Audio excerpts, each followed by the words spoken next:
You know what? I wish GSP had gotten mad. You know what I was so desperately hoping he would say as soon as he won that title? I was hoping he would say...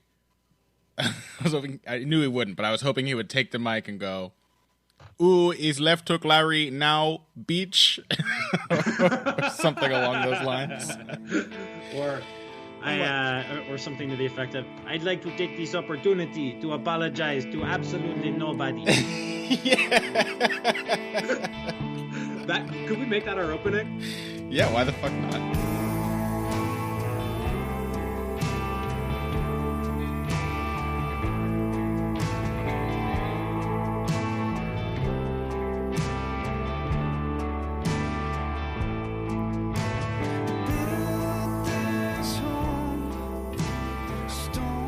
Hello, welcome to Heavy Hands. I'm your host, Connor Ruebusch. With me is my co-host, Dr. Patrick Wyman, and I have to get through this intro very quickly because we have an insane amount of stuff, insane stuff to cover on today's episode of Heavy Hands. That's right, your source for the finer points of face punching, and UFC 217 happened but hours ago as we are recording this.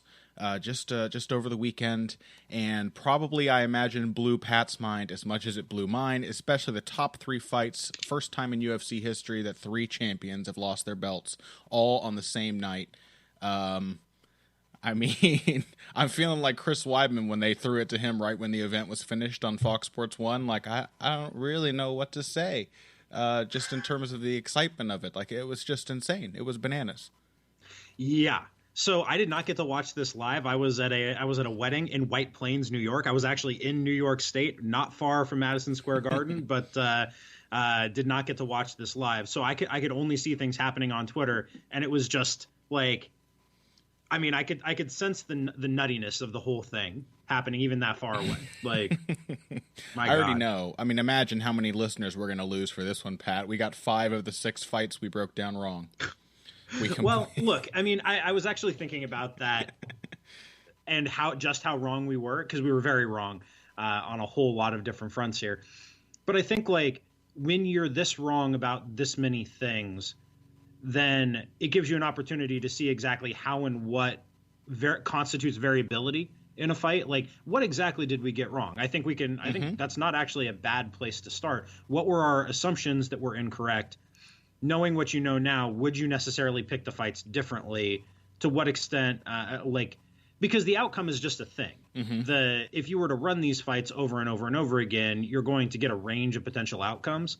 I'm not sure, for example, I would change my pick in Joanna Rose. I think I would, even knowing what we know now, I think I would pick Joanna in a rematch. Yeah, I might as well. With a different approach. And likewise, I think that Cody Garbrandt could change his approach to adapt to what TJ Dillashaw did to him. I mean, goddamn, he almost had the fight in the bag in the first round. That one I'm actually less certain about. I see. I mean, I'm not sure if Cody can do it specifically, but I see there are some pretty obvious changes to make to avoid falling into the same traps. But we will get to that. Why don't we go ahead and jump in with the main event, the one that we have not yet discussed. Okay, so you and I both picked Bisping, Connor. Yep.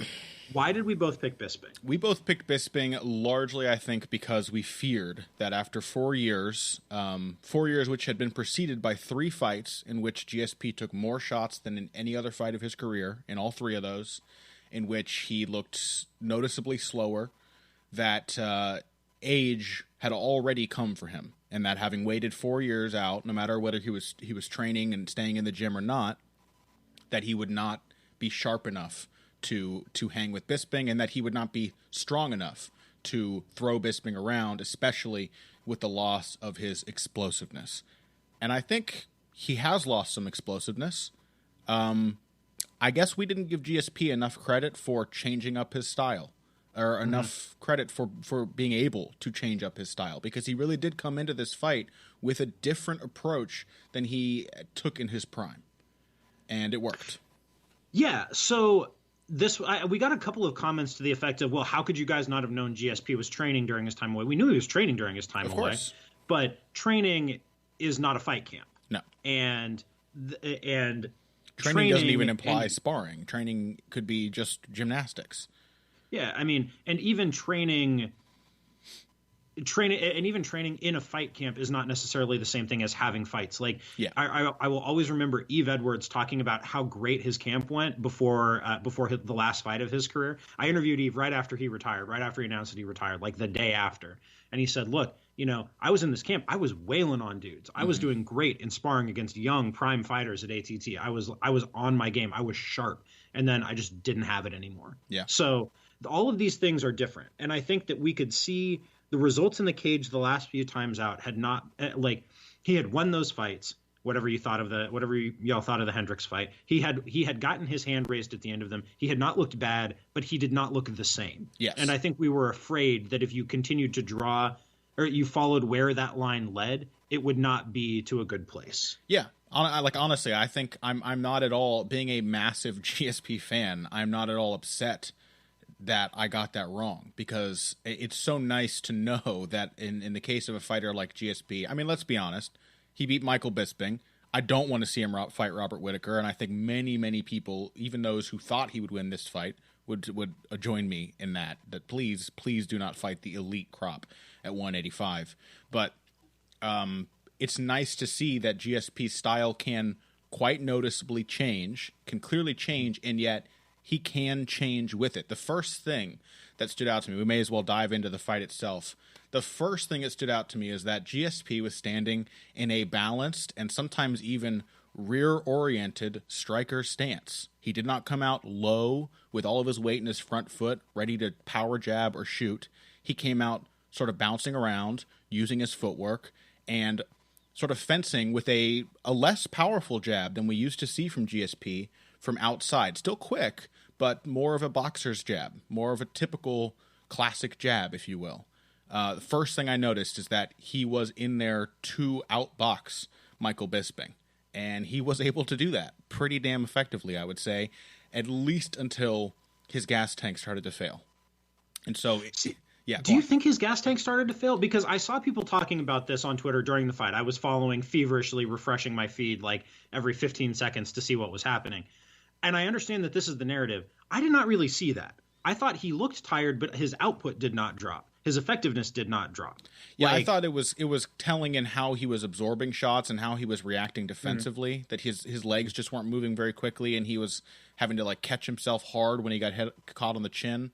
But Bisping also, I kind of had the feeling that Bisping let him off the hook. Bisping got up from the ground, and I don't know if Mike was tired as well, or if he was, a little worried about how well GSP had been doing on the feet up to that point, or maybe he was just worried about another takedown, because even though he was quite effective off of his back, he did not want to have to spend the rest of the round there. But whatever the reason, after they got up in the third round, Bisping kind of took his foot off the gas, and I think that's kind of what allowed GSP to get back into his rhythm. But up to that point, I guess it's all subjective, but I was seeing signs that indicated to me that the fight was sort of turning in that way, that GSP was losing a little bit of the pep that was in his step in the first round. I think that had as much to do with Bisping starting to find himself as it did with anything else. I think, yeah, you're not wrong about that. And I think as much as GSP did switch up a few things, GSP is still kind of GSP, and he was eating, he was not eating more shots than I would have expected from him being on the feet with Bisping. That was about what I would have expected. And GSP is not as fast. I think that's very clear. He is stronger. His footwork looked sharper than it has in a very long time. His command of distance looked very sharp. Skill-wise, he is as sharp as he has ever been. Physically, I don't think there's any denying that the decline has continued a little bit. He's older, and that's fine. Depth of skill makes up for that to some extent. It does. What did you think of Bisping? Bisping looked very off to me, if I'm honest. And Bisping looked quite off to me in the Dan Henderson fight as well. So maybe I didn't give enough credit to Bisping sort of nearing the end of his abilities as well, but you compare the sort of movement, the footwork, the feinting, the countering he showed in the Luke Rockhold fight to the weird, like, ducking into shots, not aware of how to get his head off the center line. There's just these weird reactions he had in both this fight and in the Dan Henderson fight. He didn't look great. I thought I did think the fight was turning in the third round. I basically was thinking that Bisping's cardio is going to save him again, but he has not really impressed me with anything other than his elbows from the bottom, which were brutal. Well, his stand-ups were pretty freaking good too. As good as they've ever been. Yeah, good shout out. His wrestling was excellent. In fact, he was even in the middle of the cage, surprisingly hard to hold down. I think he got pretty shocked by GSP's jab early on, but once he started jabbing with GSP, I think you could see him start to get his confidence back again. I think he was surprised at how sharp George looked and how long he was.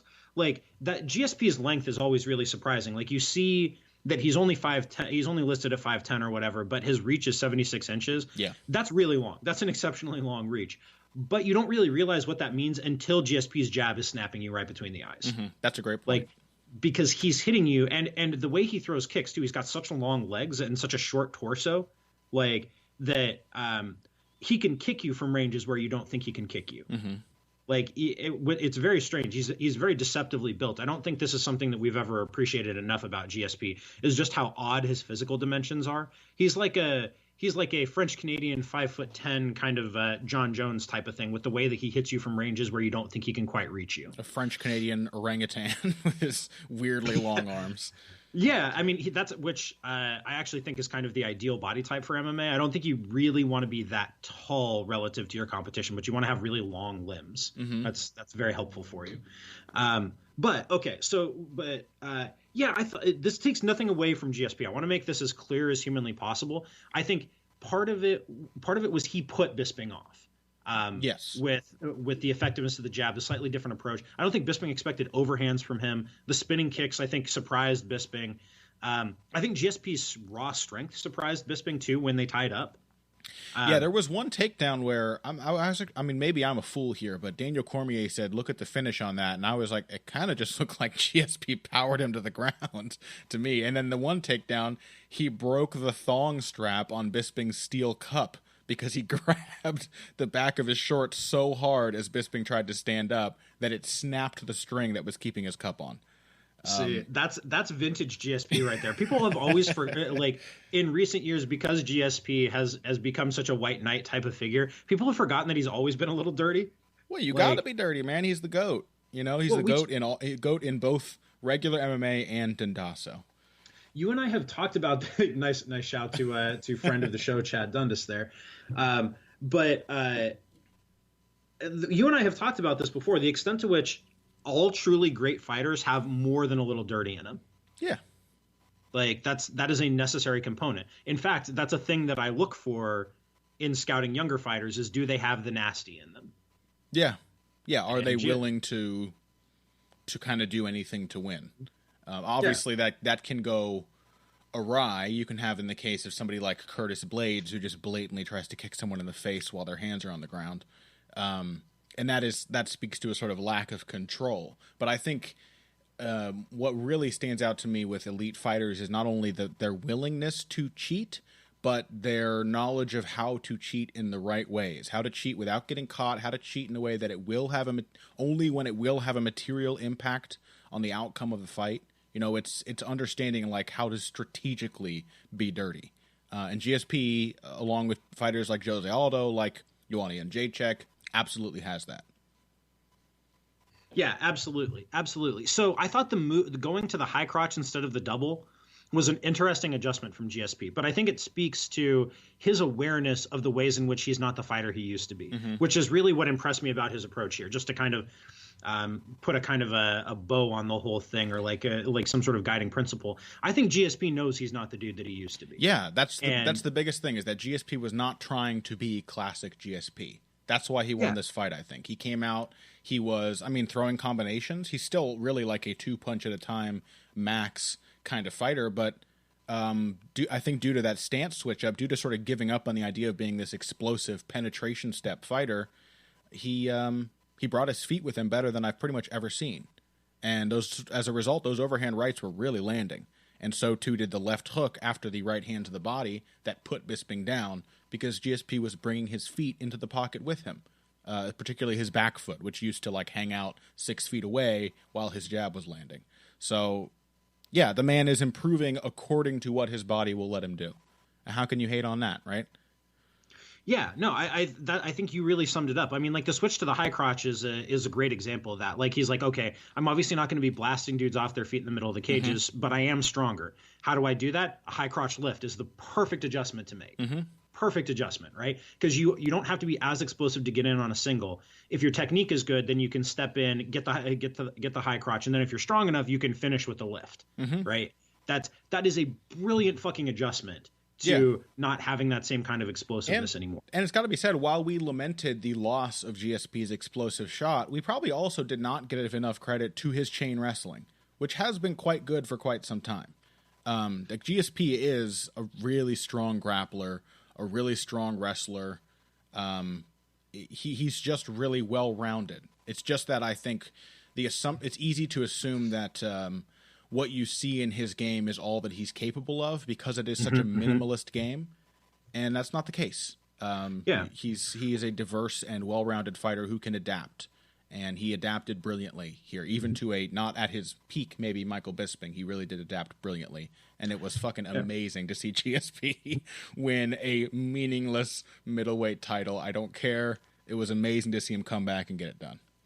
Yeah, I mean, to me, so this brings up the question of being the GOAT, right? Yeah. And we have approached that question on a whole bunch of different levels. I'm comfortable saying that Demetrius Johnson is the most skilled fighter in MMA history and has the greatest command of all the things that make MMA. I think John Jones is the greatest talent we've ever seen in this sport. I think GSP is by far the most accomplished in terms of the competition that he's beat. Yeah. So these are all different metrics of greatness, right? Like these are all different things that you could point to. Like GSP took everybody's best shot for years and won every single one of those fights after his first title reign ended in such shocking fashion. And now he comes back after a 4-year layoff to beat the reigning middleweight champion. Whatever you think of the reigning middleweight champion, GSP just beat him. So yeah, my feelings that GSP wouldn't win were not based on the fact that Bisping had a belt. If Bisping were not holding the belt right now, but still looked the way he has in his last 3 or 4 fights, I would still have been, I guess, fearful is the way to say it, and maybe that colored my analysis, but I would have still thought this is not a good fight for GSP. And, yeah, he did it. So, congratulations to George. We are extremely impressed by your performance. And with that, why don't we move on to the co-main event, the bantamweight title fight, Cody Garbrandt versus TJ Dillashaw.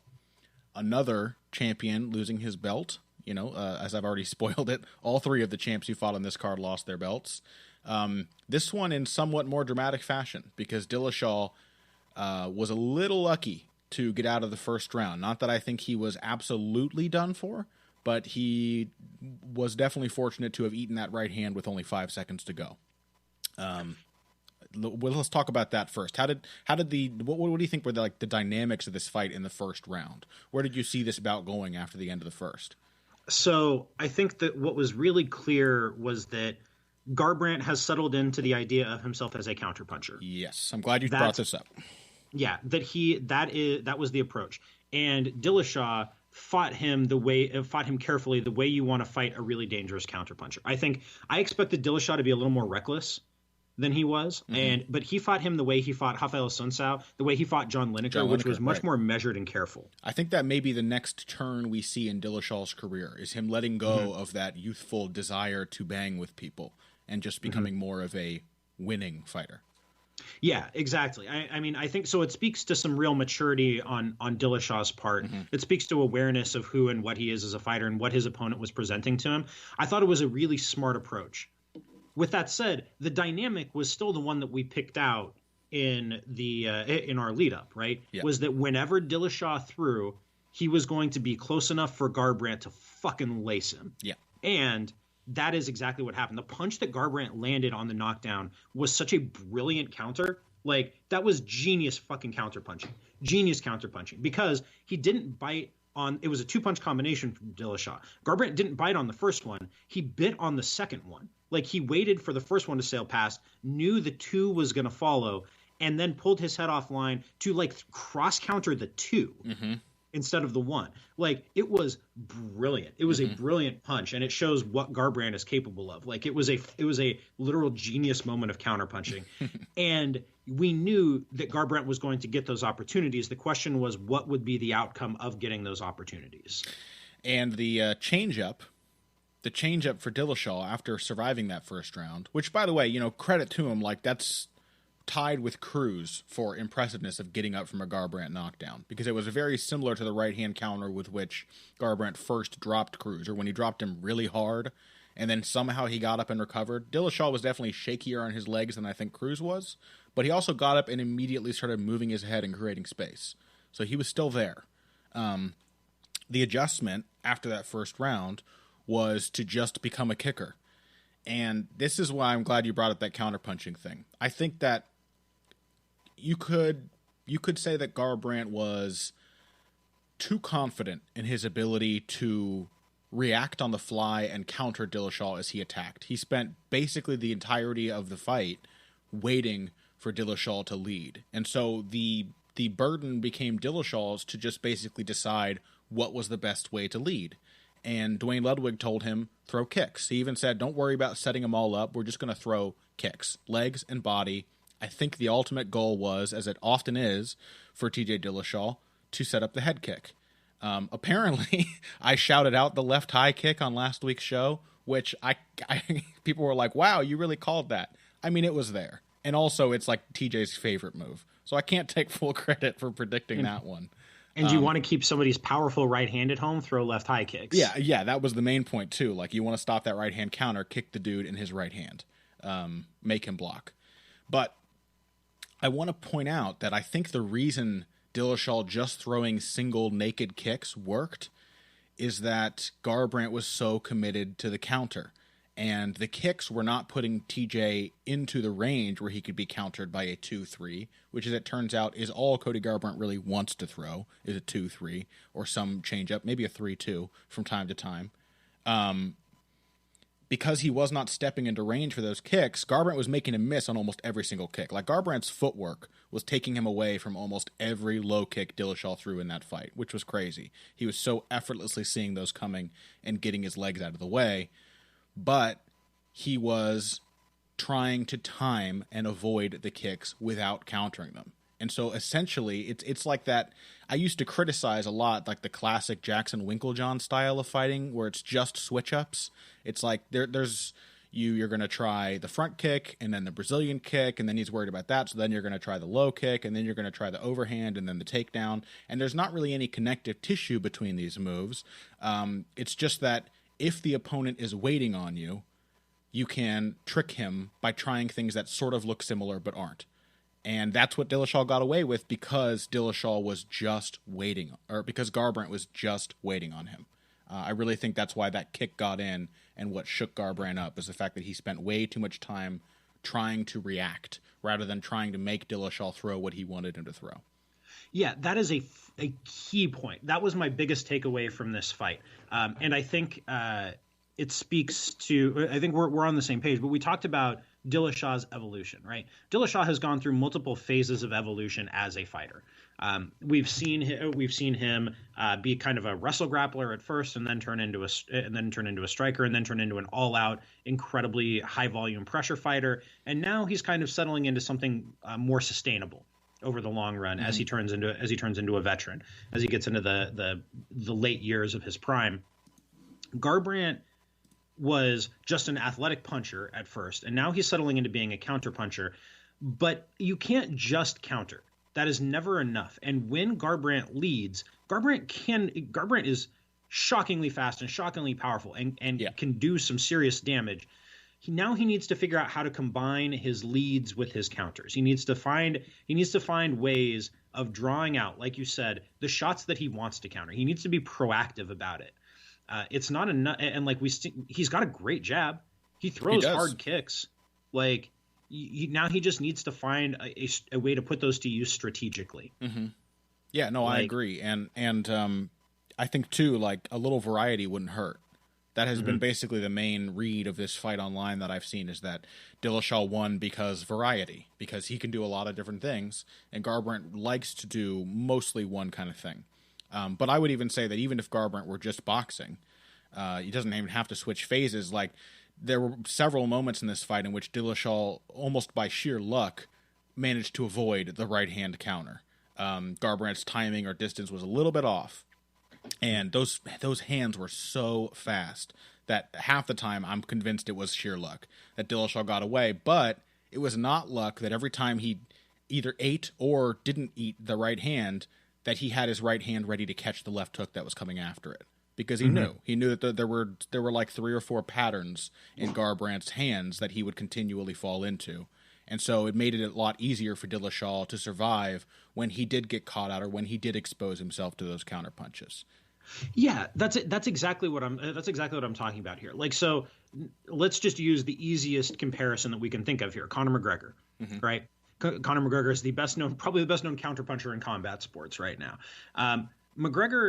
What makes McGregor brilliant as a counterpuncher is not necessarily his power. It's not necessarily his timing. It's not any of that. It's that he creates the tactical and strategic contexts that give him punches to counter, right? It's the way he uses his length and distance to set up the angles, to set up the lunges that leave him open to find the punches that he wants to throw. That's what does it. It's not don't talk about, that left. It's not the left. It's what he does to put himself in position to throw it. And that's what Garbrandt needs. Garbrandt has the speed. He has the power. He has the instincts. He has the timing. He has all of that. What he needs to do is find the tools that allow him to set the distance that he wants, that allow him to find the angles that he wants, that allow him to pick and choose the shots that he wants to throw. That's what he's going to need to do over the long run, because in this division is about to turn into a Shark Tank. It's not going to be enough. It is already, just... man. Now it's going to be like a revolving door in the top 3. Meanwhile, we have like 4 ready contenders waiting in the wings. That's what I mean. It's like this division is not going to get any easier, and guys are going to need to evolve. Do you think that? Okay, 2 questions as far as Garbrandt is concerned. I don't want to take too I don't want to spend too much time on him and avoid Dillashaw entirely. But are you worried about Garbrandt's chin, and can Garbrandt make those kinds of changes at Team Alpha Male? I mean, I don't think he probably doesn't have the world's greatest chin. We haven't really seen him take a lot of shots, especially from hard hitters throughout his UFC career. And hardcore fans will know that in one of his amateur fights before he turned pro, Garbrandt was knocked out cold by a right hand. I don't know if it's enough to say that his chin is bad or anything, but it's definitely he can't take shots. I don't think the way Dillashaw can, because I think Garbrandt is by far the harder hitter of the two, and the way that Dillashaw got up from that right hand knockdown was cruising in how much durability it showed. I do think Garbrandt is less durable. I'm not sure if he can mitigate that problem at Team Alpha Male. I'm not sure if he's going to have to, because it looks like Alpha Male's kind of falling apart. If I'm honest, there's a lot of crazy shit going on over there. There's now a situation with Justin Buchholz where he may be being kicked off the team. Well, so Buchholz had been the head MMA coach at Team Alpha Male. That was the title he had. Yeah. And he came back and was basically told, no, you're just the Muay Thai coach. Oh. Who's the head coach now? Is it Danny Castillo? Who the fuck knows, man? But we've talked about this before, and I don't want to harp on this too much. When I was at Team Alpha Male, I did not get the feeling that this was a disciplined, well-run place. That was not the sense that I got from watching their team operate. Yeah. Could be wrong about that, but I really don't think so. I think that my impression touched on some essential and otherwise confirmed truths about it. You go to Jackson Wink and you get a sense for how things are supposed to go. You go to King's MMA and it's really very different environment than being at Jackson Wink, but still very organized. You know that Cordero has a plan for what he's going to do every single day and how that plays into his individual fighters' training camps.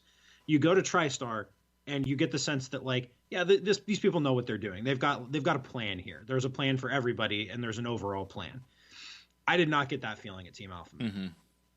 So, yeah, it's hard to say. I mean, it's really difficult for me to get a read on what exactly Justin Buchholz does really well as a head coach. I think he has a good eye for tactics, but I'm not 100% sure. I haven't really seen any dramatic changes in any fighters as a result of his coaching. And I don't know. Yeah, that sort of structureless environment, I'm not sure that works too well for someone like Garbrandt, who seems at this point like he really needs But maybe he can't. You know what I mean? What was the classic moment before this fight? Maybe he can't make those changes, Pat. Because the classic moment before this fight was TJ says he got better fight IQ than me. Don't matter. Garbrandt holds up the right hand. Maybe that's it. Maybe Garbrandt's just not really much of a thinking fighter. Maybe he's all about the speed and reflexes. But okay, given that's probably true, because I don't think anybody is going to point to Cody Garbrandt as like the sharpest knife in a stack of knives from that perspective. Like, that means that puts more onus on his coaches to be picking and choosing the right things for him to do, and to be in a really good structured environment that's going to maximize his strengths than anything else. I would really like to see him go work with Brandon Gibson, but that's just me. That sounds lovely. And they worked together before. Yeah. They know each other and like each other. That's what I would really like. Boy, can you imagine the kind of shit that Gibson gives like Lando Venata with Cody Garbrandt's talent? Like, Garbrandt he really is. Like, in this fight, it still came through. He's so fast and so powerful. And his reflexes are phenomenally good. He really made one key mistake that got him caught by that head kick. In terms of pure talent, Garbrandt is one of like the 3 or 4 most talented guys I've ever seen. Yeah, he's like, pretty phenomenal. As a prospect, I mean, like I can't remember, like old school dudes what they looked like when they were coming up. But as prospects that I've looked at since 2012, the list is like Garbrandt, Bektic. I don't think Duquesnoy in terms of raw talent is on that level. No, but it was like Bektic, Garbrandt, and then probably I guess like Kamaru Usman too. Sure, it strikes me as that kind of talent. Yeah, but so that's he's like one of the 3 dudes. Yeah, and in terms of like he's definitely the quickest, I think, of all of those dudes. I mean, he's the smallest he has as well. The most physical gifts and physical talents. Yeah, he's phenomenal. Let's talk about Dillashaw. Not the adjustment that I was joking during the event that he would make for the rematch, which is I think would be very effective if TJ just came in and fought the next fight naked so that Cody Garbrandt would be worried that he would become gay, because I think that's exactly the kind of thing that would work on Cody Garbrandt, is if he would just freak out if another man's naked body were to touch him. But I think that you have to give some shine to his footwork in this fight. We did point out last week that one of the key differences between Cruz and Dillashaw, who are always compared, is that Dillashaw usually uses his footwork or can use his footwork in a different context. He's much better at using those angles aggressively. It was an angle that set up a nice outside angle that set up the hook that eventually ended the fight. It took away the counters that Garbrandt bit down on and started to throw, and allowed Dillashaw to sort of just step nicely into that. He's always thrown that weird slapping right hook, but it has never worked as well as it did just then. Mm-hmm. Well, you got to see the kind of depth of Dillashaw's skill there, right? Mm-hmm. And I think we talked about Garbrandt's talent, and I think Garbrandt has really outstanding fundamentals, like with his footwork, like we're just talking about here. Like Garbrandt's footwork is, from a fundamental perspective, is about as good as it gets. Figuring out how to use that to set up specific things is the next layer. It's the next level. Mm-hmm. And that's what Dillashaw showed with the adjustments that he made in the second round of that fight. Mm-hmm. Like, even if he hadn't knocked out Garbrandt, I think my main takeaway from this, having watched it, is that the fight drastically favored Dillashaw for that reason the longer that it went on. Mm-hmm. Like, much more so than I maybe thought. Like, I think I had correctly figured out how dangerous the first couple of rounds were going to be for Dillashaw, but I think I had underestimated how much the momentum might swing toward Dillashaw late in the fight. Yeah, I don't want to give any I don't want to lend any inappropriate weight to the proceedings of The Ultimate Fighter, but it does remind me of that little tetherball game they played on the show. The story, I don't know if you saw that. They played tetherball over a pool where each one would get knocked in or something. The way the game went is that Garbrandt was instantly way better at it and racked up like 6 points. And then slowly Dillashaw figured out how the game worked and beat him. He caught up the lost distance and then sprinted down the stretch and beat him. And that is kind of how Dillashaw fights, I think. Like, I think we'll see a lot more of that from Dillashaw, because the only reason that hasn't come through really strongly in all of his bouts is that I think he really likes to scrap with people. He really likes to throw down. Like, he likes to prove a point. He's very competitive, as he's always said about himself. And so when we see, like, the Burrell rematch and he gets clipped a bunch in the first round, it's not really any different than a lot of the rest of the fight because he's just going to war. He just does it because he wants to do it. But well, I think that that's also a product of the fact that, like, and I think we've underestimated just how good Dillashaw actually is. Maybe, like, I don't think Dillashaw has really gotten the credit he deserves, because not only does he pick these things up as the fight goes on, not only does he pick up the momentum, does he pick up on things that his opponent's doing that are going to give him edges, it's that he's also insanely well prepared. So yes. He comes out hot. He comes out sharp. It's not like he needs some time the way that, like Michael Bisping is a great example of the guy who's just way better in the third round than he is in the first. Mm-hmm. Dillashaw is a great first round fighter too, because he's always on point, because he's always well prepared. Yeah. It's just that he gets even better after that. He is, you know? But I have also seen past fights where I think you can, like, catch distinct moments in his bouts where he disciplines himself. Like, he has to, he gets caught with a big shot and he's like, all right, you know what? Okay, we're going to measure our distance. We're going to set up our shots. We're going to let this guy throw a little bit and see what he's offering so that the next big attack can be smarter. And I think we'll see more of Dillashaw always being like that as he continues to develop into the fighter he's meant to be. Is him just being a lot more calculating, not willing, like the how much risk he allows himself, you know, how much risk he accepts. Will go down and down and down. And yes, maybe that'll make Dillashaw a more boring fighter, although I don't know, because the dude still loves to throw power strikes. He still loves to set up giant knockout blows, and he's absolutely still not shy about stepping into the pocket, even with a guy like Cody Garbrandt, which I cannot stress how amazing it is that despite setting it up with the head kick, he finished Garbrandt in the pocket, trading punches with this guy, and came out on top in that exchange. I mean, it was awesome. It was really phenomenal. I want to see these guys fight a bajillion times. I want to see all of these guys at the top of the bantamweight division fight each other just over and over and over again. I want to see. Go on. Well, this is going to be the best division in the UFC for a very long time. I agree.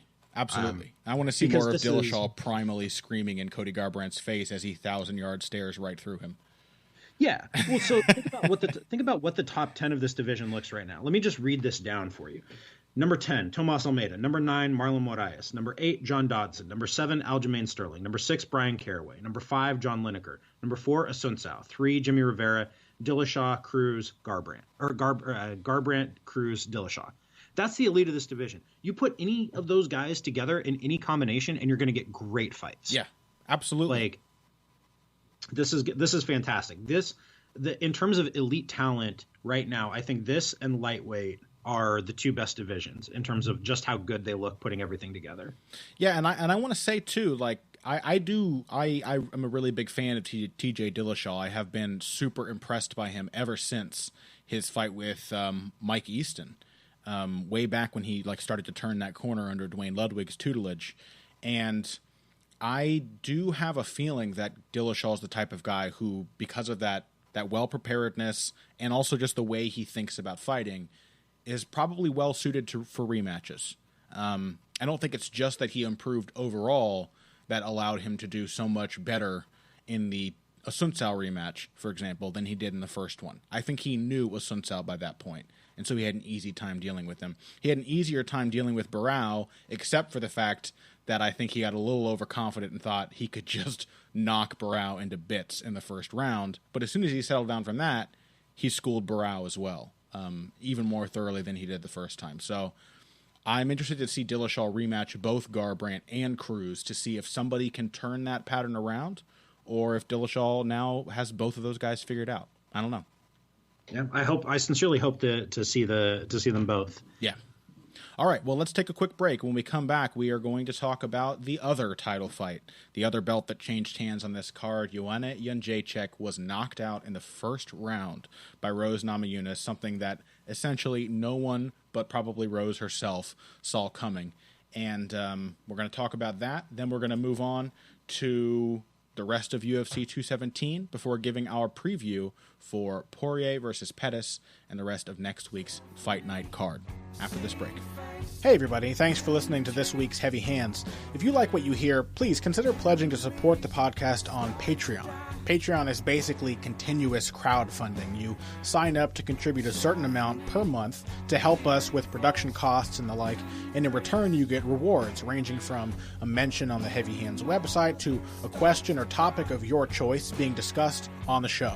We have a lot more in the works to reward you for your help, and we appreciate every contribution. No amount is too small. Just head over to patreon.com and find how you can help out, the only show dedicated to the finer points of face punching. Now let's get back to it. And welcome back to Heavy Hands. As promised, Jedrzejczyk versus Rose Namajunas. Pat, you saw that coming, right? Well, okay, so this is interesting because I think we obviously did not see the outcome. We said she'd have a good first round. Yeah, well, but I think we saw the dynamic, right? Which is that Rose is super fast and really snappy and incredibly athletic and very well prepared. And she was pretty dang keyed on what Jedrzejczyk was going to show her from the opening bell. Yeah, seems like it.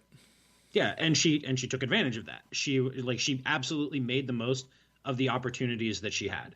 A couple of the things I think we knew about Jedrzejczyk that maybe if we'd understood the real threat of Rose's hands, we would have emphasized, we should have emphasized more, is that I think we know Jedrzejczyk does not have great defense in the pocket. She doesn't really move her head.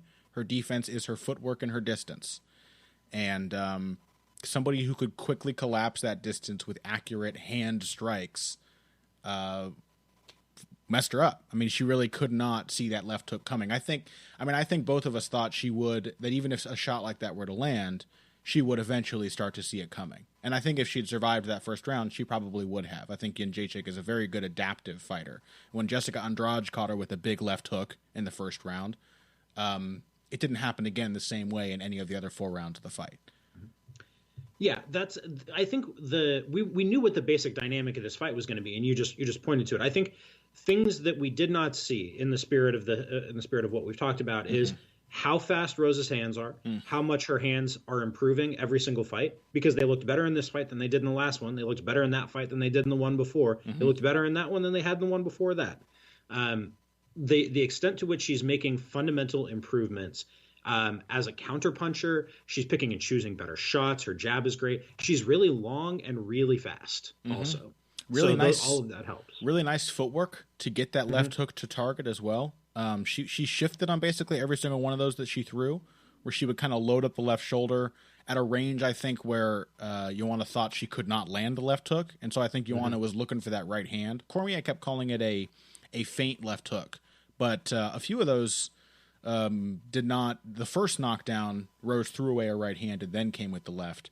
The one that knocked Joanna out, I didn't see really a feint on it. She really just kind of loaded up her shoulders and then shifted in and threw that left hook around the side.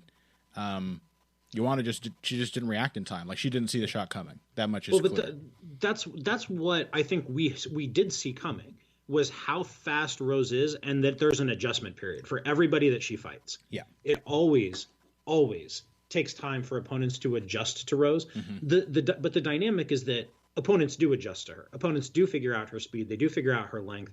And this is generally a true statement about all hyper-athletic fighters, is that you can adjust to it. It's the same way that you can hit a pitcher who throws a 100-mile-an-hour fastball once you've seen it a few times and you can time it, right? There's always a pattern to what hyper-athletic, hyper-gifted fighters do. And there's a pattern with Rose, too. Yeah, you can clap along to a metronome, whether it's running at 100 BPM or 200 beats per minute, right? Like, exactly. You can still time that. It's a matter of, like, what makes things difficult to time is when the beat changes, when there is some thought put into throwing you off the pattern. But the pattern is always going to be there, right? If there is a pattern, the speed, the athletic advantage doesn't really change it that much. It's just that you need to experience it for a bit before you can adapt. Yeah, it gives you a shocking edge right away when the opponent has not adjusted to it. And I think what we saw was Joanna being fairly shocked by that. And which is not all that surprising, given that we have seen Joanna get caught early before in a bunch of fights. We have seen her take time to adjust and need time to adjust.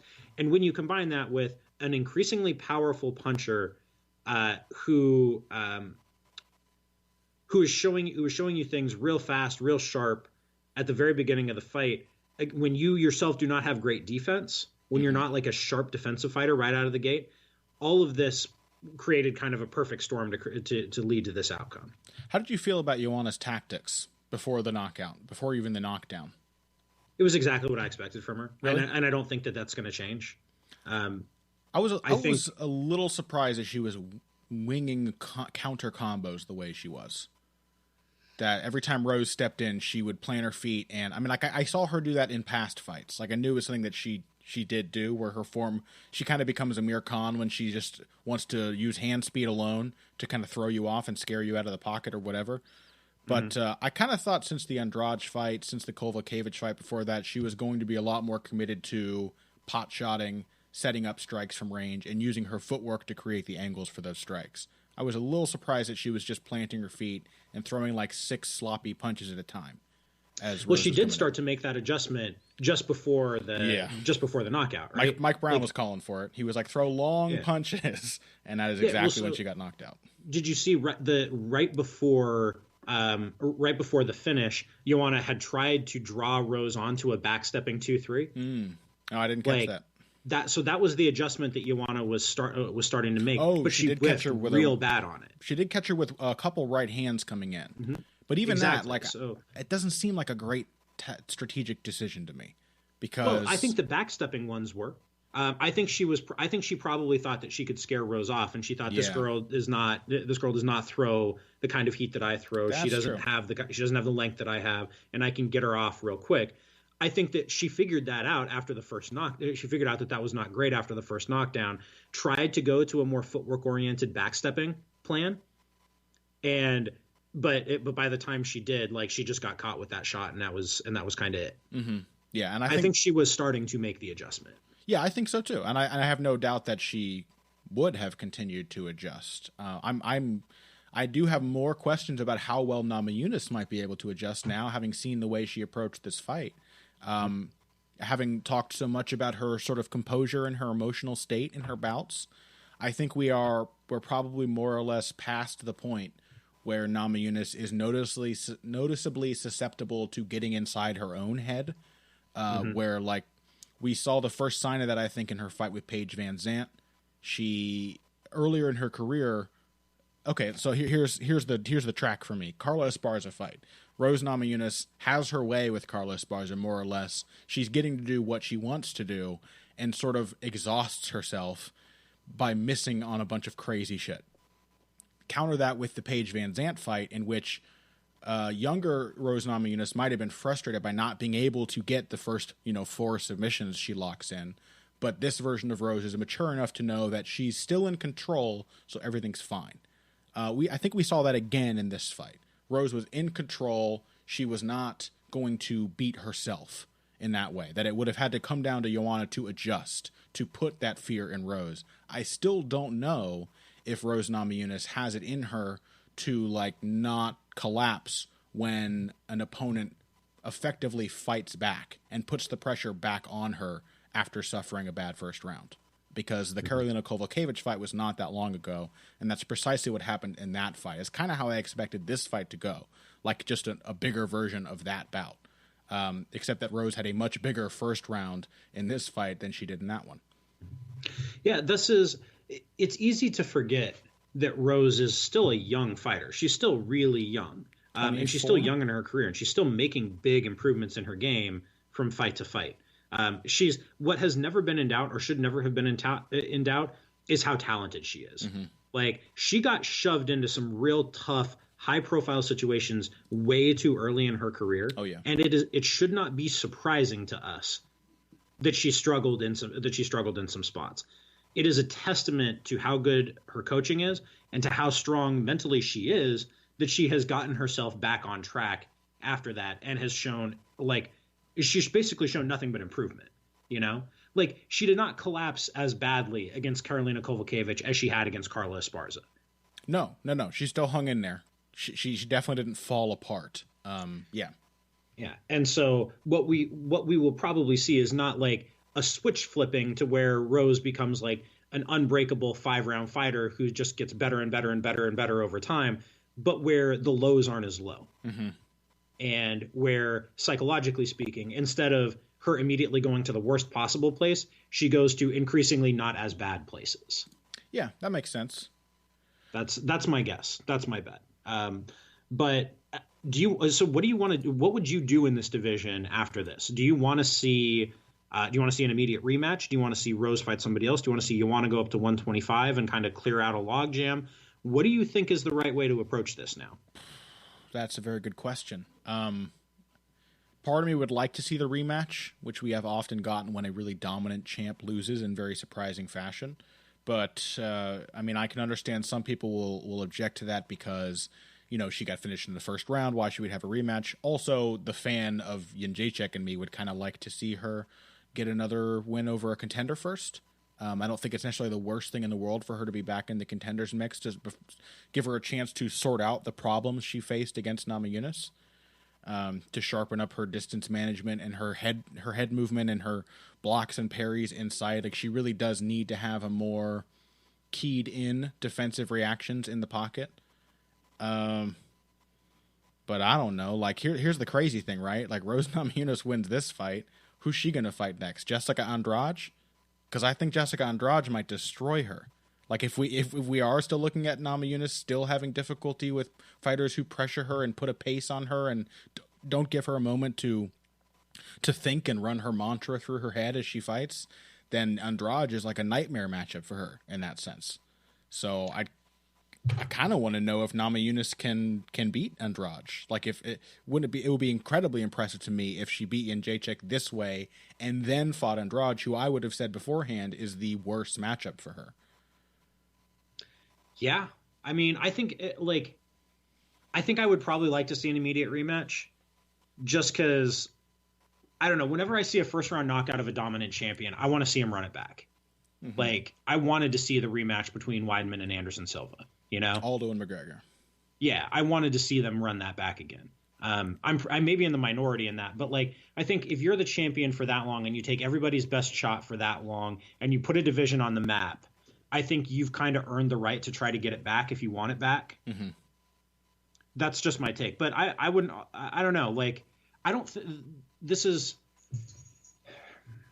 the thing about this division right now is I don't think there are bad fights to make at the very top. Like, there's nobody that you look at where you're like, I just don't want to see that fight. Like, you'd want to see Kovacevic run it back with Rose Namajunas. I'd want to see Namajunas Gadelia if she can make the weight. I would want to see Andrade Namajunas. I would want to see any combination of those fights. Mm-hmm. So they're in a blessed situation here where there's a lot that they can do. Who in this division, if Jedrzejczyk does not want an immediate rematch, who in this division is an opponent who can effectively prepare her for Namajunas? Because the real thing is, like, we have not seen Jedrzejczyk fight. Namajunas is by far the longest armed, most skilled boxer that Jedrzejczyk has ever fought. I think we would have said that even before the fight.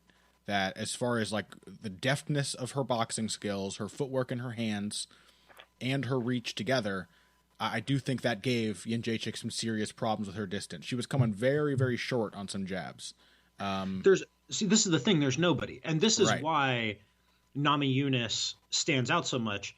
It's because she's a unique talent. Mm-hmm. Like this, like we've said this before, but I think it bears repeating again. Like, Namajunas is an exceptionally gifted fighter. Her kind of athleticism is not the usual kind of athleticism. It's incredibly graceful the way that she moves. Her natural command of physicality and athleticism is really, really like unique. all nervous system, right? She's not really built, but she just has this coordination. You're exactly right. It's coordination, and there is nobody else that you're going to find in this division who has that kind of physical talent. Like, it's the rarest thing in sports is that kind of talent and gift. So I do think there are ways that Jedrzejczyk could prepare, and there are different ways that she could game plan. Like I mentioned earlier, I might pick her in a rematch. I'm kind of up in the air about it, but she would need to approach it differently. I think she should try to take it slower out the gate. Absolutely. If they were going to fight again. Yeah, try to reduce the number of exchanges, just pick away with leg kicks, keep a long distance. I agree. If she does want to warm up, the one I would like to see, Jedrzejczyk versus Hill.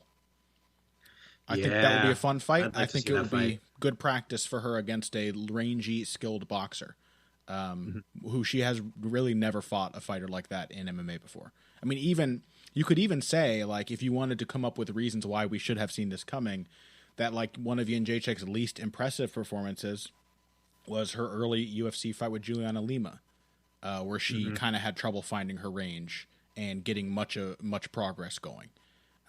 Likewise, Letourneau gave her a lot of problems early, though Letourneau was not as good with her hands and was pretty limited to a 1-2, unlike Jedrzejczyk, unlike Namajunas, who obviously has a good left hook. So I don't know. Part of me, the part that really likes Jedrzejczyk, even though I'm all about long-term champs getting immediate rematches, wants to see her fight someone like Angela Hill just to sort of get some actual fight experience against a style like that. But anyway, let's go ahead and move on. The rest of UFC 217 awaits us, and there's all kinds of good stuff to talk about, but we're mostly going to stick to the other 3 fights that we covered last week on our Patreon bonus episode. And so let's start off with the one that came just before Namajunas versus Jedrzejczyk. Stephen Thompson, Wonderboy Thompson, against Jorge Masvidal. Thompson had his damn way with Jorge Masvidal. Like did you think so? That was not my takeaway from this fight. No, I thought he did. I thought even if Masvidal had plenty of moments, I thought that Masvidal looked shockingly gun shy. Not even the way he typically has, where he sort of just lets the fight slip away. I thought he had a really hard time timing the counters and trying to counter Stephen Thompson's counters with his own. I thought he ended up waiting on Thompson a lot, and I don't know, he looked bad to me. That was not my takeaway. My takeaway from this was that Masvidal fought him with a smart plan, and Thompson did not give the openings that Masvidal thought that he would. I thought that Masvidal looked confused by him and still did as well as he could have. So Masvidal was trying to do a few different things here. If we're gonna break it down, he was trying to attack the legs and body because the legs and body are there for Thompson. Right. Like Thompson leaves you his legs and body and makes it hard to hit his head. So Masvidal's plan, if I'm not wrong, was to corral Thompson with those kicks, take away his lateral movement and angles, and then when he forced Thompson to come in, then to counter the counter or to back him up to the fence and then counter Thompson's attempt to throw to create space. That, I think, was Masvidal's plan. Masvidal did the first pieces of that. He corralled Thompson from time to time. He did quite a bit of damage to his legs and body. He did a good job of dictating the range that the fight was taking place at for the most part, and still could not find those openings, which to me does not mean that Masvidal was bewildered or had a bad plan. It's that Thompson is actually just really, really, really, really, really hard to deal with. Yeah, I mean, I did expect Masvidal to to bring the fight to Stephen Thompson a little more. I guess he didn't want to because he didn't want to be counterpunched. But I don't think he was really able to, because here's the thing, watching this fight, how many of Stephen Thompson's punches can you say with confidence that Masvidal saw coming? Like he really knew what punch was coming and was able to pick it off as it. Not many, but that's the whole point. Is I think that's not a Masvidal. I don't think that's a knock on Masvidal. I think that's actually fair. Thompson having done a great job, and Thompson being. Oh yeah, really I don't want good. to take any credit away from Stephen Thompson. If I think that Masvidal looked flat, you could perhaps just say that I thought he would adapt a little better to Stephen Thompson. Rather than being stuck on the receiving end of a brilliant version of Stephen Thompson for 3 rounds straight, which is kind of what it felt like to me. But Thompson's, but this is the conundrum when you're fighting Stephen Thompson. Like, you can't just walk face first into him. You have to try to work your way inside by doing what Masvidal did, by kicking his legs. Either that or you just force him to come to you the way that Woodley did, and we saw how that turned out. Like, I think that Masvidal did the right thing in trying to proactively fight Stephen Thompson, and it still did not produce the openings that logically should have followed from that. Doesn't he know how to parry a jab, though? Like one? That's what I'm talking about. It's not that the plan was necessarily bad. The execution was what was surprising and disappointing to me from Masvidal. he seemed flat. I don't know. He could not get his timing, even on just the single pot shots from long range. But to me, that's a Thompson thing. That's what Thompson does to you, and it's a reminder of like the strategic brilliance and nullification of Tyron Woodley that he was able to make Thompson fight him the way that he did. Isn't that funny, right? You have like so many impressive performances from both of those guys, but paired together, they just shut each other down. Yeah, I mean, but that's like all credit to Tyron Woodley for figuring out that the most effective way to fight Stephen Thompson is to just never lead. And like that, while that created, in my opinion, 2 horrendous fights, others would say 1 horrendous fight. That's the most effective way to beat Stephen Thompson. Now, okay, leaving aside that, I want to see him fight Darren Till so fucking bad. I want to see Darren Till fight Stephen Thompson because I think he could do what Masvidal was trying to do, but more effectively. That sounds amazing. Yeah. Southpaw stance. We got the reach. We got the height. Yeah, I think that sounds phenomenal. And I do want to say, like, I want to reiterate, Stephen Thompson looked excellent in this fight. His combinations were excellent. His footwork, the angles he was taking to set up his shots were phenomenal. And once again, we see Stephen Thompson is a good boxer. He is not just a karate guy. Like his hands, his jab, his feints, his head movement, they're all way better than most people give him credit for. I did feel like he had his way with Masvidal in this fight. I mean, he did land, let's see, according to Fight Metrics, 70, including 1 knockdown to Masvidal's 42. He landed 44% of his strikes to Masvidal's 29%. It was definitely Stephen Thompson's fight in every round. Even if whether or not you like Masvidal's approach to that fight. Yeah, agreed. All right, let's move on because we don't have a ton of time to cover all the ones that are left here. But we are going to talk about Bohachinha. We're now Hendricks Bohachinha? Yeah, we're now calling him Paulo Costa according to the UFC. I'm going to stick with Bohachinha because it sounds scarier, and he's a scary fucking guy. If you had any concerns about his inability to regulate his gas tank because of the Bang Bosch fight, I would say this fight should make you feel pretty good about Bohachinha's discipline as a fighter. Because he didn't go wild, even though there were a lot of points in this fight, which I think you could have forgiven him for doing so, thinking he had Hendricks in a bad position.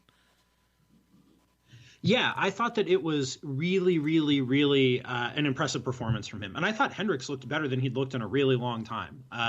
I was impressed with the preparatory work that they had done with him. But Bohachinha, man, like that dude is a legit real talent. The hand speed, the ability to pick and choose his shots. Yeah. I thought that stepping knee and the timing on the stepping knee, he did to Hendricks with that stepping knee what Hendricks did to GSP with the stepping knee years ago, which was kind of ironic to me. Yeah, absolutely. He also worked the body beautifully. Both with punches, with his knees, with kicks, the body kicks early. I'll admit, it was comical. You could not have imagined a more different pair of physical specimens to step into the cage with each other. Like Johnny Hendricks is the bizarro Paulo Costa for sure. So, I felt bad for Johnny because I do think I think he had some really good moments. He was not super easy to hit, and when he sort of realized that Bohachinha wasn't putting him away, wasn't hurting him with these shots, that he could just sit down and put a few together, he had some really nice moments, but he could not physically compete with Bohachinha. Because he's barely even a freaking welterweight. Yeah. Like in a world where Johnny Hendricks has been disciplined with his diet and weight cutting since he was 18 years old, Johnny Hendricks is a big lightweight. Yeah. Yeah, no, absolutely. And I think that just a lifetime of terrible weight cuts has probably destroyed his ability to make what should be the correct weight for him, at least based on the circumstances of the division, because nowadays, welterweights are bigger than Johnny Hendricks. Most welterweights are. You see, yeah, he should be a normal, a medium-sized welterweight, and he's not. Yeah, I mean, it's sad to see the way that he's fallen over the last few years. But on the plus side, Bohachinha, man, that's an exciting new young middleweight. Super young, outrageously athletic, and quite skilled. He just needs to work on his defense, because as it turns out, when somebody throws a combination at him, he really does not know how to respond to it. Hendricks put like 2 or 3 punches together and follow with a leg kick, and half the time Costa was eating every single one of the strikes that Hendricks threw, and then just resetting and going back to pressure. But on the pressure game, he's very tight and technical, much more so than you might think. Good footwork, good pressure footwork. Absolutely. All right, let's move on then for a final quick recap of James Vick versus Joe Duffy. Another one that we picked incorrectly. Both of us thought Joe Duffy would get this. James Vick is really good. He's really good, and he's getting better with each fight. I think that cannot be denied. His boxing in particular continues to improve, and it looked phenomenal against Joe Duffy, especially his ability to adjust to the very good boxing on Duffy's end. Yeah, if Vick were not a Team Lloyd Irvin guy, which is among the few unforgivable sins that exist to me in the world of MMA, I would be such a huge fan of his. Yeah, dude is real talented. I think what we saw the dynamic in this fight was that other guys have had success pressuring James Vick. Duffy is good at pressuring. Therefore, Duffy should be able to pressure Vick, get into the pocket, and work him over. What we saw is that Vick's footwork is getting better. His shot selection at long range and ability to dictate the range with his length is increasingly good. And that in the pocket, Vick, while that's not his world, is dangerous enough that he's not giving it away there. James Vick is he's like the alternate universe Stefan Struve, where like we saw the problems coming early in his career, where like Nick Hine was lighting him up with overhand lefts because he was just a tall guy who got hit by everything. And then he got a glimpse into what his life could be like via Stefan Struve and was like, no, I'm going to learn to vary my jab and move when I throw it. Not today, Satan. Not today. Not today. That was the thing that really stood out to me, as it stood out in his last fight when he knocked out Marco Polo Reyes, was the variety of his jabs. He set up the knockdown that led to the knockout in this fight with a beautiful pawing jab to an uppercut, blinded Duffy, forced Duffy to change levels to look under the jab right into an uppercut that came up to meet him. But he also had nice flicker jabs. He was touching Duffy when he wanted to. He was stinging him. He was doubling and tripling the shot. He was throwing it moving forwards, backwards. He was pivoting off of it. He is a guy whose frame begs for a jab-heavy game, and he is doing it. He is learning to fight that way and is turning into a pretty damn good boxer as a result. One who, as I think I've said a couple times, has more power than his lankiness might suggest, although I almost feel like I'm lying calling James Vick lanky, because he's actually not that scrawny for a guy his height either. He is truly just a massive, massive lightweight. My God. He would be a big welterweight. He's a massive lightweight, though. Yeah, he apparently, they said that he usually shows up to fight week around 175 and cuts down. They said this week he was 172. How much has he cut before then? Right. Is my question, I guess. Like, I don't know. He's running at 2% body fat at that point. Like, how does he possibly have so little? Because he looks like he should weigh like 190 walking around. Yeah, I mean, especially as, it's generally easier for thicker guys to cut more because they have more muscle to cut from. That's your water weight is living in soft tissue, not in bone. You can't cut weight from bone, really. Mm-hmm. So, if only. Yeah, but anyway, someday they'll figure out a way to do it at Hollywood Upstairs Medical College. I'm sure they have a procedure that allows you to shave off.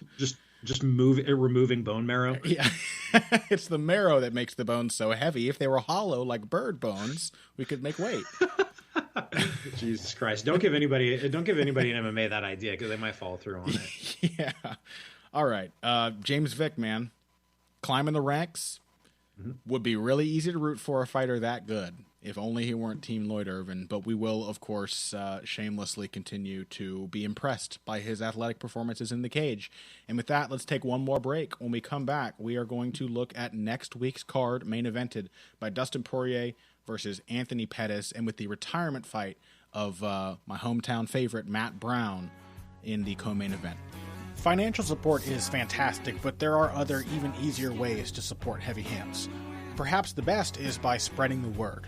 We know our fan base. You're all cool, popular people with serious social media presences. You're tastemakers and trendsetters. Okay, there are one or two of you that don't fit that description. You know who you are, but no matter what, you can always help us out by telling folks about the show. You can also give us a positive rating and review on iTunes and Stitcher, things like that. We rely on word of mouth and positive feedback to grow and improve, so thank you very much for your time and your help. Now, back to the show. And we are back for what I'm afraid to say will be a very short segment 3, because as we look ahead to UFC Norfolk, I guess they're calling this one, there are a lot of good fights on this card. I think we both agree about that, Pat. The main event, of course, as I mentioned, Poirier versus Pettis, Dustin Poirier versus Anthony Pettis. Two lightweight contenders trying to get back on track. The welterweight fight in the co-main between Matt Brown, making what is supposed to be his last walk to the octagon, against Diego Sanchez, who should have made his last walk to the octagon about 5 years ago. But we've also got, Rafael Sunsao versus Matt Lopez.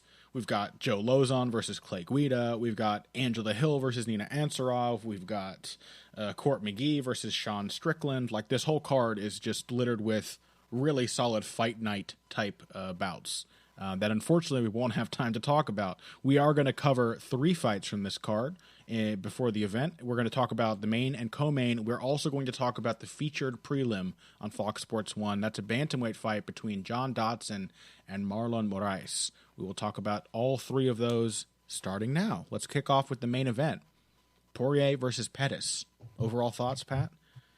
I think this is a really fantastic matchup, and this is the kind of thing you can do at lightweight without even scratching the very, very elite of the division's talent. Like, this is such a good fight, such a good matchup, such a good headliner, and you're not even getting into the very elite of the division at this point. Right. Typically, if it's like a non-title main event, it's like a top 5 guy, 2 top 5 guys in that division or something. It's like a Ferguson Lee. It's something that feels like it really matters to the division. Both Poirier and Pettis are, with a win here, probably still at least one step away from a title shot.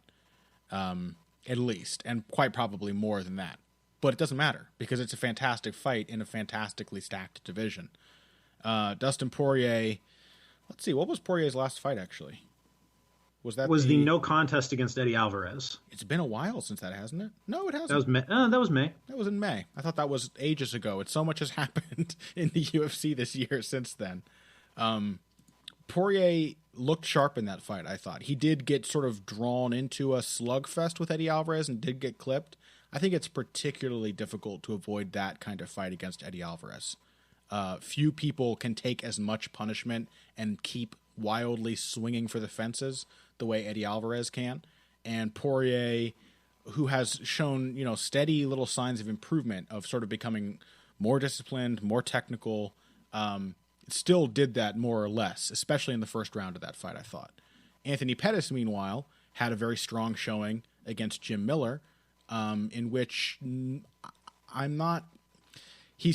himself is still making small improvements. But the difference between Poirier and Pettis seems to be that I don't know, it doesn't quite feel like Poirier, the book has been written on what Dustin Poirier is capable of. I think Anthony Pettis has already found his ceiling. Do you agree on that? Yeah, because I think all of the injuries on Pettis, it seems to me now at this point, we can finally say have taken a toll on him. Yeah. He's not the athlete that he was early in his career. And great athletes who use their physical gifts early in their career to build some separation, and while at the same time improving their fundamental skills, are the ones who tend to last at a high level for a long time. So like Robbie Lawler, to me, is the quintessential example of a guy like that, who, because he was so durable and so athletically gifted, just used that time to build up oodles of skill. I don't think Pettis, even now, despite having made those improvements, has the kind of fundamental technique or real depth of skill that a lot of guys, that a lot of other like young veterans do. In the Miller fight, I will say, like, Pettis did some to convince Jim Miller not to pressure, but I really thought Miller was going to have a lot of success in that fight based on the idea that I thought he was going to be determined to come forward and cut off the cage. And we have known for a long time that Pettis is weak when he's being pushed around, and he is naturally pretty good at pressuring other people. He likes to, if he has that distance set, he has no problem coming forward and setting up his strikes. It's really when he's cornered that he doesn't do so well. And it's hard to look at that fight and say that he had like dramatically improved his footwork or distance management in such a way that Miller could not corner him.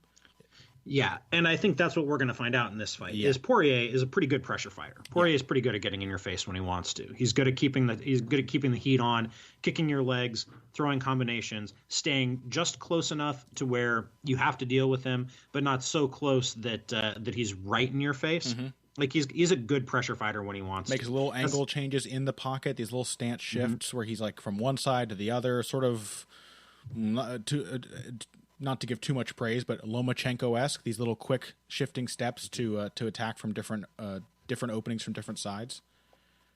Yeah, he's really, really good in that range. And so I think the basic dynamic of this fight is going to be, can Poirier enforce that particular distance? Because he doesn't want to be at kicking range with Pettis, though Poirier is not a bad kicker.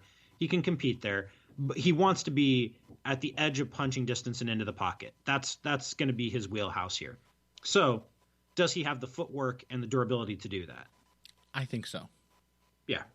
I think he probably can. Durability is a bigger question. And yeah, getting caught at kicking range, like he even did against Jim Miller. Miller was able to stick him at kicking range. But you have to imagine that Poirier and his team know that is a decidedly dangerous place to stay against Anthony Pettis. Like there is a definite route to victory that Poirier needs to follow here. And I think more than Jim Miller, he is going to be able to execute on that. But as we've said many times, Anthony Pettis is insanely tough and is willing to throw down if he needs to scare his opponent off. He may be able to catch Poirier with a big shot, just swinging with his right hand as he's backed into the fence. And if he can, the complexion of this fight could quickly become that of a kickboxing match, in which case Anthony Pettis has a lot to offer Dustin Poirier at that range. You know, he really does. So I'm excited for this one. I think it's going to be an interesting scrap, but if all goes according to plan for Dustin Poirier, it will probably not be a stylistic matchup that favors Showtime. Yeah, I think I'm picking Poirier with some caveats here. He can be kind of inconsistent, and he has a knack for getting drawn into his opponent's fights. And like I think we've seen enough from Poirier at this point. He's been in the UFC since 2011. Like we have seen a lot of Dustin Poirier over the years. I think we have a pretty good sense for who he is as a fighter, even if not necessarily for the skills. But it is always going to be a struggle for Poirier not to give his opponent the kind of fight that he wants. Yeah, that's true. But how good is Anthony Pettis at convincing his opponent to give him that fight, you know? Not that great, though. That's the kind of thing. Pettis, especially, this is why Pettis's like kind of dip in athleticism, and to me it was pretty clear in the Miller fight that he is not the specimen that he was. He just doesn't have that horsepower anymore. I don't think Poirier is going to be scared by Pettis's athleticism the way he might have been years ago. I don't think that kind of athleticism is going to suck him into a battle of spinning kicks. Yeah, I should hope not. Although I would probably pay money to see it. Dustin Poirier just trying to out-wheel kick Anthony Pettis. Yeah, same here. Sort of not a totally confident one, but a pick for Dustin Poirier for me as well. So let's move on to the co-main event. Matt Brown, Diego Sanchez. It's difficult for me to have like any rosy feelings about this fight, right? I'm sad that Matt Brown's retiring. I'm sad that his career has ended the way it has so far, that he's had these recent losses. And any time Diego Sanchez fights, Pat, any time he fights, I feel bad. I don't like it. I don't like watching him fight. I can say that much. I don't know how you feel about it. Yeah, I mean, I haven't felt good about this for years. I think the last time when I felt good about a Diego Sanchez fight was probably the Martin Kampmann one, and that was in 2011. Jesus, yeah. And even that one, he got his face busted up real bad.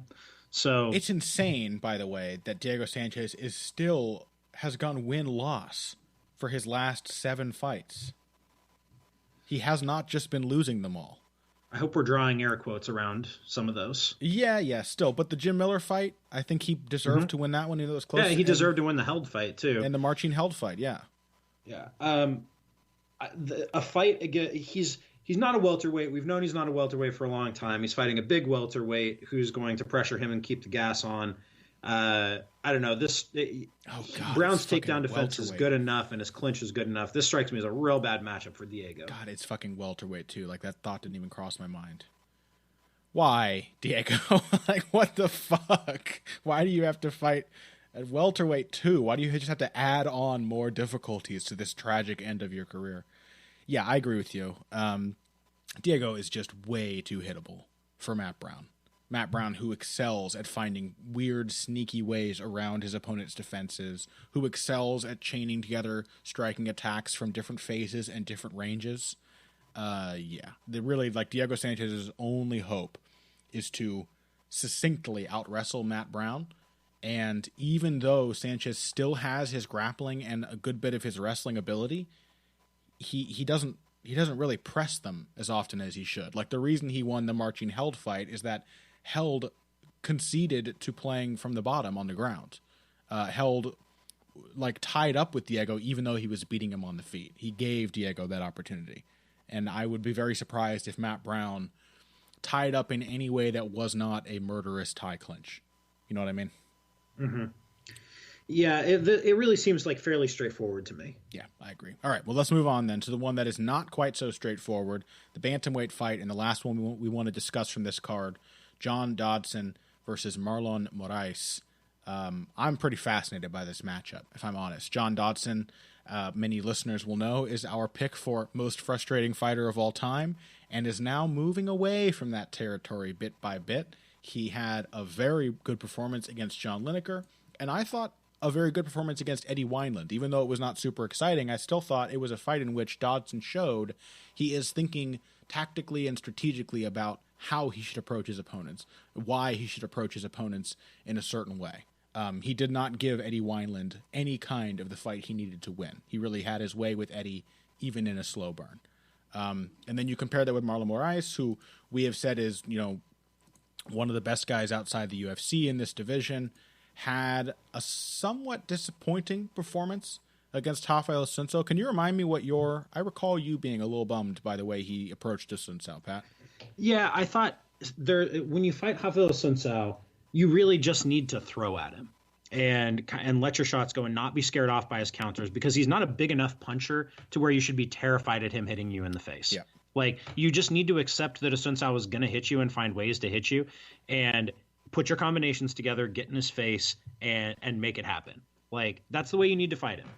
That's the way that Dillashaw fought him. Not stupidly. I'm not saying you go after him and try to create a firefight, but you need to accept that you're going to have to outwork him.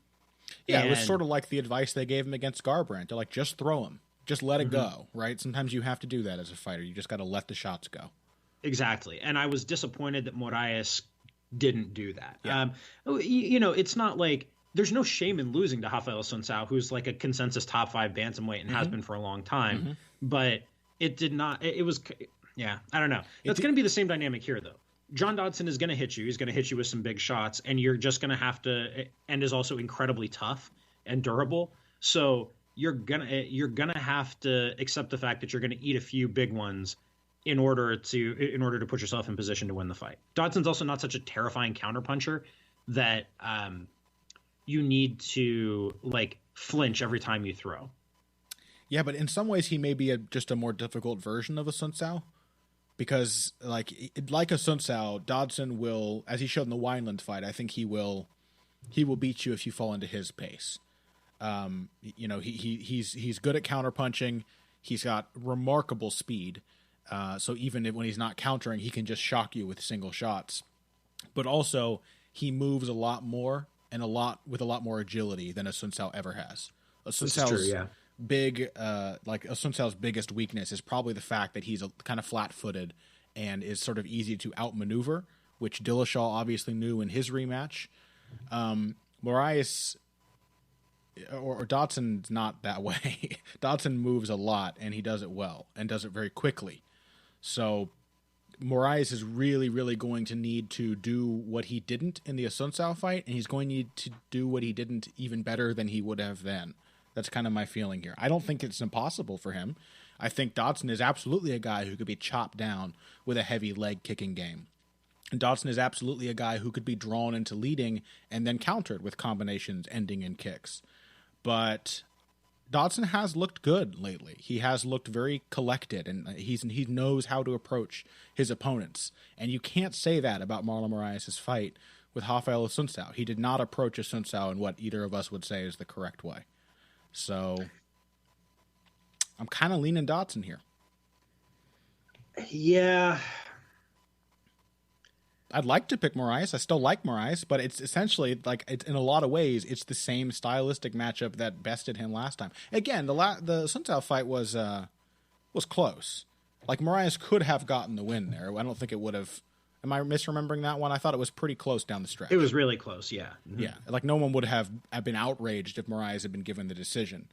So it's not like he can't compete with someone like Dodson, but the problem is he was competing in Asuncao's arena. He was competing in a fight that suited Asuncao more than it suited him. And that kind of thing is going to be a real problem against Dodson. Yeah. Yeah, I mean, I think you've kind of talked me into this. I think the speed difference is going to be huge here. I think Moraes is not that fast. Yeah. And I think that troubled him a little bit even with Asuncao, like the speed of Asuncao's counters. And Asuncao is not anywhere near as fast as Dodson is. I think it's essentially a coin flip, but I'm kind of with you. I'm kind of with you on Dodson here. I would love to see Moraes fight the fight he should have fought against Asuncao. Like, honestly, just tons of feints, tons of activity. Every combination ends in a low kick. And then eventually you try to kick the guy in the head. Could work, but I don't know. I mean, now I feel bad, right? Every time I talk somebody into a pick, it goes wrong. So it's always when I make a good enough argument to convince someone that my argument is complete bunk. So we'll see, but it's a fantastic card. It's a very good follow-up, I think, to what was a phenomenal event in UFC 217. And we hope you all enjoyed those fights and will enjoy next week's fights just as much as we did. Before we wrap up today's show, though, Pat, what do you have coming out this week? Nothing MMA related. I have a new episode of Tides of History on the late medieval / early modern economic explosion and the beginnings of capitalism. As an organizing thought process and way of organizing economic behavior. So check that out. This is one of my favorite episodes that I've ever done. I really enjoyed putting this together. Next week's is also, I think, going to be pretty dang good. So I hope people enjoy it, but that's coming out Thursday. I also have a new interview that came out last week with my old advisor on how the Roman Empire became Christian. She's super cool, and it was a really good interview. It was good chatting with her. So, so check those out. What was the vision that was supposedly seen by Constantine? Was it... it was a cross floating in the air, something like that. Could have been a cross, could have been a Cairo. The source does not specify, but it's in hoc signo vinces. You will conquer in this sign, whatever that means. I particularly like my favorite Christian sign from history is the explanation for the Jägermeister bottle, which is because the monk who created Jägermeister was a Jägermeister, meaning like a forest ranger, like a forest master, and he saw a stag with a cross hanging between its antlers, and that's why Jägermeister's logo looks like that. So great stories. I do love religious visions, and I also love capitalism, as everybody who knows me knows. So looking forward to that one.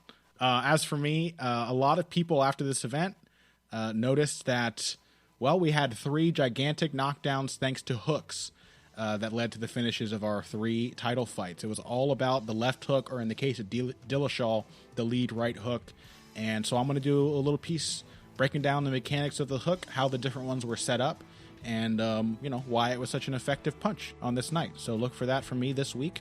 That's about all I have planned, and that is about it for our show. Thank you all for joining us. Find us on social media. Questions, concerns, comments, praise, of course, is always welcome. You can give that to us on Twitter. I am at BoxingBush on Twitter. That's BUSCH. Pat can be found at Patrick_Wyman. Find us both on Facebook /Patrick Wyman MMA or /Connor Ruebusch MMA. And check us out on Patreon, too. We did a preview of last week's card. We have more good stuff coming out for the $3 subscribers this month, so keep your eyes on that, your ears peeled, and we will see you all next week. Thank you guys for joining us. If you came here for the finer points of face punching, you came to the right place. This has been Heavy Hands.